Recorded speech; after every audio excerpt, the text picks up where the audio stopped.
Imo London, Imo London, onye na-ero gị iro, anwụ ugbo ya, onye na-ero gị iro, eri megide ya.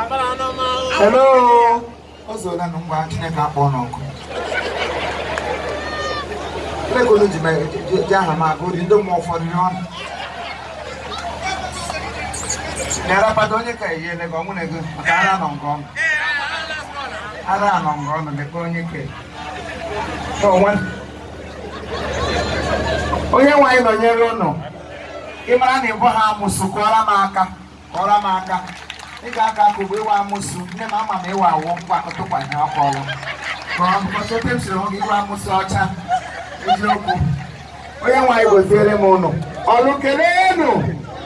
Ebe olu nụtara aka ihe ahụ otu olu ndị dị ka anyị narị. Ọlụ mụ ọnụ. Ndị n'ihe ha na-asị n'ihe ha na ịghọtago. Yes, anyị aweela ụnụ anyị aweela. Chineke ga-emere onye ọbụla amara. Lọlọ daalụ o. Sa ndị gị na ha nọ ezina ha ama na mma.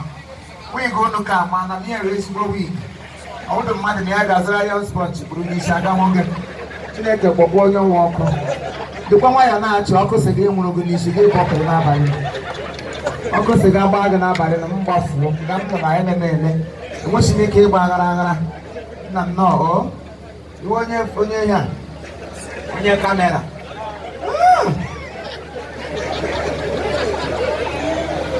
Alright, ana m ekele onye ọbụla, ana m ekele all our people. Ana m ekele onye ọbụla ihe anyị na-eme na-adị mma. Onye ọbụla bụ nwa afọ Igbo, onye ọbụla bụ nwa afọ amụsiri ike. Ọ bụrụ na amụsiri gị ike adị ihe anyị ji eme ji arị gị mma, Chineke ga-agakwa n'ihe dị na-agọzi gị. Mana gị bụrụ onye obi akpọ eme elu m ala gị isi kama ihe ọjọọ mere gị, ihe ọjọọ ga na-akpọ onye ahụ ihu wa ya ụwa asaa n'aha Jizọs. Ụnụ agịdị eti eme ma ama m na agịdị eti eme.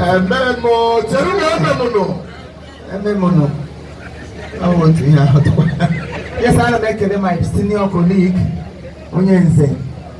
And then I remove my cap for you. Yeah, I go Langa, I don't know about the whole way. Go Langa, I got YouTube on my the other the Omni and Apple. And when I buy up a number, Bolomani and Apple. And when I buy a make him the other time, Opamani and Apple. Go back.